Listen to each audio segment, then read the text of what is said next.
बिस्मिल्लाहिर्रहमानिर्रहीम, अस्सलाम वालेकुम।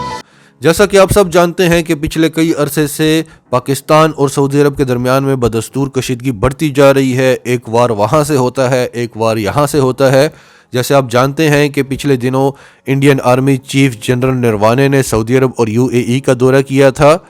उसके बाद पाकिस्तान और कतर के मिलिट्री टाइज किस तरह से बढ़ रहे हैं, आज की वीडियो में हम आपको बताएंगे। और हम आपको ये भी बताएंगे कि पाकिस्तान के chairman joint chief of staff committee general Nadeem Raza ने जो कतर का हालिया दौरा किया है वो कतर पहुंच चुके हैं और उनकी किस किस से मुलाकातें हुई हैं, क्या क्या तय पाया है, ये सारी डिटेल्स हम आपको इस वीडियो में देंगे। और सबसे आखिर में हम आपको बताएंगे कि तुर्की ने एक बार फिर पाकिस्तान के सच्चे दोस्त होने का सबूत दे दिया है। तो डिटेल्स में जाते हैं। उससे पहले अगर अभी तक आपने हमारा चैनल सच टीवी सब्सक्राइब नहीं किया तो इसे अभी सब्सक्राइब करें और बेल आइकन पर क्लिक करें ताकि हमारी आने वाली वीडियोस आपको वक्त पर मिलती रहें। अरब शहजादों को लगता है कि वो सिर्फ अरब ममालिक के ही नहीं, पूरी उम्मत मुस्लिमा के शहजादे हैं। जिस तरह से वो पाकिस्तान को डिक्टेट करना चाहते हैं और जो रवैया उन्होंने पाकिस्तान के साथ अपनाया, ये रवैया सऊदी अरब की जानब से पहली बार किसी मुल्क के साथ नहीं अपनाया गया, बल्कि इससे पहले वो तुर्की के साथ भी ये रवैया अपना चुके हैं, रूस के साथ भी और कतर के साथ भी। और ट्रंप के जाते ही वो अब इन तीनों ममालिक के सामने घुटनों पर आ गए हैं। 2017 में सऊदी अरब और यूएई के अचानक ही कतर के साथ ताल्लुकात कशीदा हो गए थे और कतर पर बहुत सारी पाबंदियां लगा दी गई थी।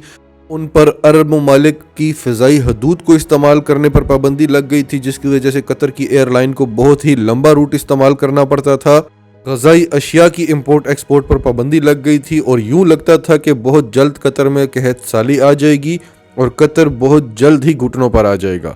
लेकिन ऐसा नहीं हुआ। कतर सरवाइव करता रहा और पाकिस्तान कतर को तमाम ग़ज़ाई अशिया फराहम करता रहा। 2017 में रातों रात एक हुक्मनामा जारी हुआ था कि जितने भी सऊदी और इमाराती कतर में मौजूद हैं वो फ़ौरन ही कतर को छोड़ दें और जितने कतरी सऊदी अरब और यूएई में मौजूद हैं वो फ़ौरन ये सरजमीन छोड़कर कतर वापस चले जाएं। 2018 में पाकिस्तान और कतर के दरमियान जो ट्रेड है वो 230% से तजावज़ कर गई थी और कतर ने पाकिस्तान में $3 अरब की डायरेक्ट इन्वेस्टमेंट की थी डिपॉजिट की सूरत में।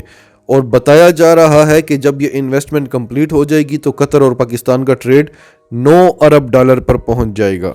अमेरिका और पाकिस्तान वो वाहिद ममालिक थे जिनके कतर के साथ भी ताल्लुकात बहुत अच्छी नौइयत के थे और सऊदी अरब के साथ भी और यूएई के साथ भी। लेकिन सऊदी अरब से यह बर्दाश्त नहीं होता था कि पाकिस्तान उसके मुखालफिन के साथ अपने ताल्लुकात बनाए, भले वो तुर्की हो, भले वो ईरान हो, भले वो कतर हो।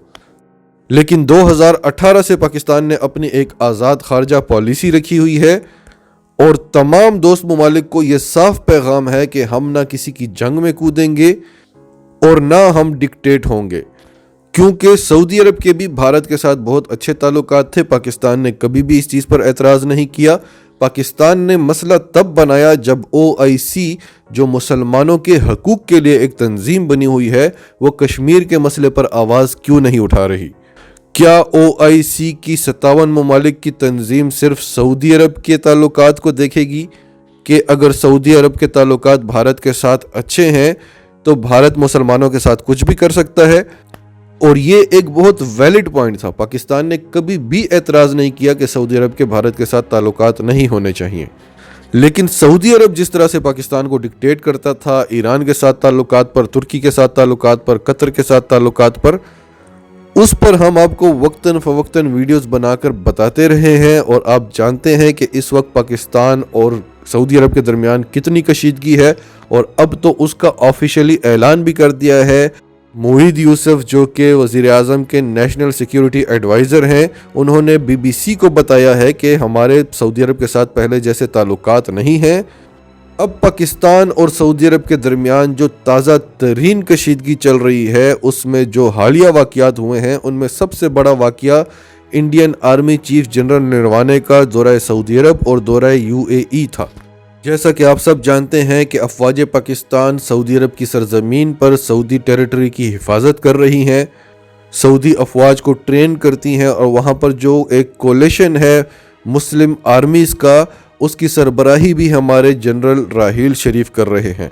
इसके अलावा सऊदी अफवाज की तरबियत और ट्रेनिंग भी पाकिस्तानी फ़ौज ही करती है। اس کے علاوہ UAE میں بھی پاکستان ایئر فورس UAE کے پائلٹس کو ٹریننگ دیتی ہے، بلکہ ان کی ایئر فورس کے جو ایئر چیف ہوتے ہیں وہ بھی پاکستانی ایئر فورس سے جاتے ہیں۔ ایسے حالات میں پاکستان کے دشمن ملک کے آرمی چیف جاتے ہیں سعودی عرب اور UAE۔ اس کی دو وجوہات ہیں، ایک تو ان کے خدشات کہ پاکستان کسی بھی وقت اگر بگڑ گیا تو اپنی فوجیں واپس بلا لے گا، تو ہمارے پاس الٹرنیٹیو ہونا چاہیے، اور دوسرا پاکستان کو یہ بتانا کہ اگر آپ ہمارے دشمن ممالک کے ساتھ تعلقات بڑھا رہے ہیں تو ہم بھی بھارت کے ساتھ اپنے تعلقات مزید بڑھائیں گے۔ لیکن پاکستان نے ہمیشہ سب کے ساتھ تعلقات اچھے رکھنے کی کوشش کی ہے، کبھی بھی کسی ملک کو سعودی عرب یا UAE کے ساتھ ریپلیس کرنے کی کوشش نہیں کی، جبکہ سعودی عرب اور UAE بھارت کو پاکستان کے ساتھ ریپلیس کرنے کی کوشش کر رہے ہیں۔ پہلے UAE پاکستان پر پابندی لگاتا ہے ورکرز ویزا کے اوپر، پاکستان کو روزانہ تقریباً 1000 نوکریوں کا نقصان ہوتا ہے، پھر فوراً ہی جے شنکر وہاں پہنچ جاتا ہے اور ان کو بتاتا ہے کہ پاکستانی ورکرز کو ہم ریپلیس کرنے کو تیار ہیں۔ اس کے بعد ان کا آرمی چیف وہاں پر چلا جاتا ہے کہ ہماری فورسز حاضر ہیں آپ کی سیکیورٹی کی ذمہ داری اٹھانے کے لیے، جبکہ اپنے علاقے وہ سنبھال نہیں سک رہے، دھڑا دھڑ چائنا قبضہ کرتا جا رہا ہے۔ تو اس سب کے جواب میں پاکستان کے chairman joint chief of staff committee general Nadeem Raza Qatar پہنچے ہیں۔ یہ ایک آفیشیل وزٹ ہے اور وہاں پر ان کی انتہائی اہم ملاقاتیں ہوئی ہیں اور ISPR کی طرف سے پریس ریلیز جاری کیا گیا ہے۔ ان میں جو سب سے اہم ملاقاتیں ہیں، جو 5 ملاقاتیں ہیں جو انتہائی اہم ہیں، ان کے بارے میں صرف ہم آپ کو بتاتے ہیں۔ ایک ملاقات وہاں کے وزیر دفاع کے ساتھ، ایک ملاقات وہاں کے آرمی چیف کے ساتھ، اور 3 ملاقاتیں وہاں کی فوج، بحریہ اور ایئر فورس کے چیفز کے ساتھ۔ یعنی اگر آپ ہمارے دشمن ممالک کو انوالو کر سکتے ہیں تو ہم بھی آپ کے دشمن ممالک کی مدد کر سکتے ہیں، ان کی سیکیورٹی کو مزید سٹرونگ بنا سکتے ہیں، ان کی آرمی کو مزید پاورفل بنا سکتے ہیں۔ اب آنے والے وقتوں میں آپ کو بڑی اچھی خبریں ملیں گی، پاکستان اور قطر کے بڑے اچھے ملٹری ٹائز بنیں گے، کیونکہ جب جنرل ندیم وہاں پر پہنچے ان کا بڑا زبردست قسم کا استقبال ہوا، گارڈ آف آنر پیش کیا گیا۔ اور دوسرا، جب سے UAE نے پاکستانی ورکرز کے ویزے پر پابندی لگائی ہے، قطر نے پاکستانی ورکرز کے ویزوں کو بڑا ہی فلیکسیبل کر دیا ہے۔ سچ ٹی وی اردو آپ کو بار بار بتاتا رہا کہ رزق دینا جو ہم سب کا ایمان ہے کہ رزق تو اللہ ہی دیتا ہے اور رزق کے وسیلے بھی اللہ ہی بناتا ہے۔ ایک شخص جو اپنا گھر، اپنا ملک چھوڑ کر سعودی عرب جاتا ہے، وہاں پر مزدوری کرتا ہے، وہ شخص مزید آگے بھی جا سکتا ہے، اور بہت سارے لوگ سعودی عرب سے گئے ہیں، یورپ گئے ہیں، امریکہ گئے ہیں، کینیڈا گئے ہیں، آسٹریلیا گئے ہیں، تو ہو سکتا ہے یہ چیز ان کے لیے بہتر ثابت ہو جائے، کیونکہ ان کو جتنا رزق دینا ہے وہ اللہ نے دینا ہے، وہ سعودی عرب یا UAE نے نہیں دینا۔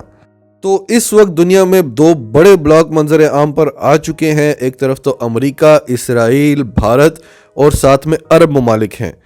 امریکہ نے جب دیکھا کہ اس کے اتحادی کو پاکستان اور چین خطے میں تنہا کر چکے ہیں، وہ بالکل اکیلا رہ چکا ہے، تو امریکہ نے عرب ممالک کو پاکستان سے اٹھا کر بھارت کی جھولی میں ڈال دیا۔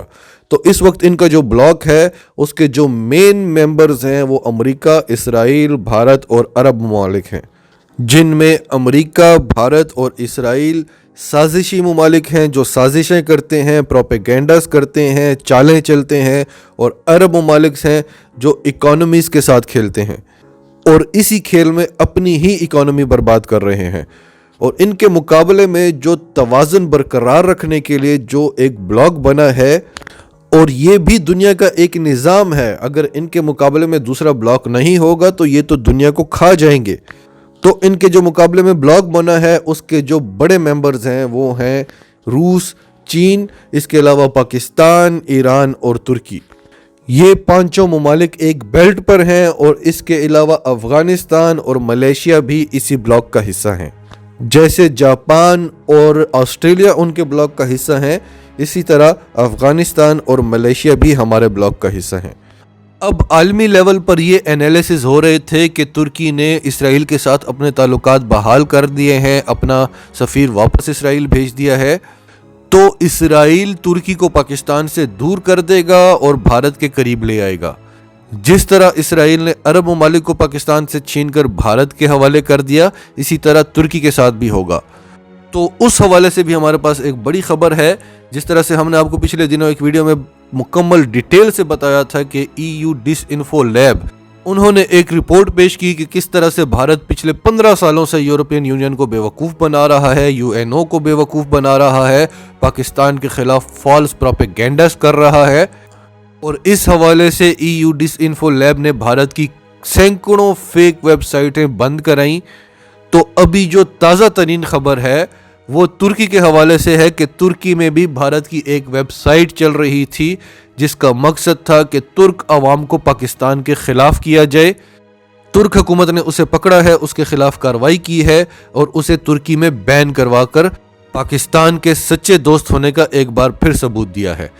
नाजरीन, आपका इस सब के बारे में क्या कहना है? कमेंट्स में अपनी राय का इजहार करते रहें। और अगर आप हमारे चैनल पर नए हैं तो अभी सच टीवी को सब्सक्राइब करें, सच टीवी फैमिली का हिस्सा बनें। और हमारी वीडियोस पसंद आएँ तो इन्हें लाइक करें, शेयर करें, ताकि ज़्यादा से ज़्यादा पाकिस्तानियों तक ये मैसेजेस पहुँचते रहें।